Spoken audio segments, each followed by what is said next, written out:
खै तपाईँ त पाहुना हो यहाँ आएको होइन केही ल्याउनु भयो केही बटल सटल मतलब पैसाहरू सायद त्यस्तो पाउँदैन होइन लागिगएको क्या अब के को कुरा गर्दैन होइन उहाँले त अस्ति मलाई भन्नुभएको थियो नि म त पाहुना हो कसरी चाहिँ आइरहनु भन्नुभएको थियो खै केही ल्याउनु यही पो होला सायद कति मैले भने के खोर्सानी खोर्सानी दिन्छु नि हौ के ठुलो कुरा हो म लागिगएको लागिहाल्यो अरे गङ्गाइरहन्छ बुढोले क्या याद छ बुढोलाई अब दिनु न अन्त खै तपाईँ दिँदैन नि दिन्छु नि त पर्खिनुहोस् न एकछिन पानी छ र नि पाहुनाले माग्दैन हामी कुरा चाहिँ सही हो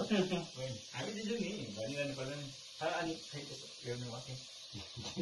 पाहुना आउँदा त हामी त के लगिदिन्छ है के ल्याउनु हो साँच्चै ल्याइदिउँ भनेको थियो भुलेछु आटो अलिक बिग्रिने थियो कि बिग्रिने अवस्थाको तपाईँ उहाँ माथि मनजानी भनेको उहाँ त तपाईँ भाइ हुनुपर्छ काहीँ न काहीँ पहिलो जन्ममा होला हो डेट भोलि एक्सपायर हुँदैछ होइन भोलिको डेट चाहिँ आजको लैजा कान्छी लगेर खा भनेर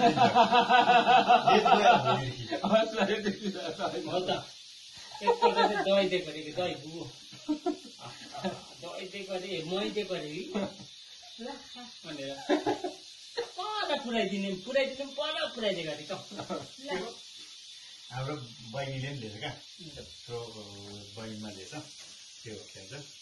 त्यो होइन खोर्सानी डेट एक्सपायर भएको क्या कान्छी लगेर खा भनेछ त्यो त्यसो गरेर विचारले ए त्यसो ए भनेर गराइदिएको खिचेको हुन्छ नि त्यस्तो तपाईँ पनि त्यस्तै हुनुहुन्छ उहाँको भाइ हुनुहुन्छ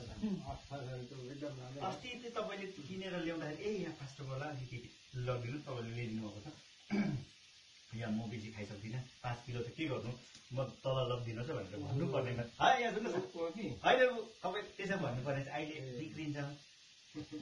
ल्याइदिनु पर्ने चाहिँ कसरी भन्नुहुँदैछ उयो नि त्यो बाटोमा रमेर गोठेर खन्दा खुन्दुल जरासँग फल्छ मेरोमा छ मेरो बिरुवा पर फल्दै गरेको त्यो जाग्छ नि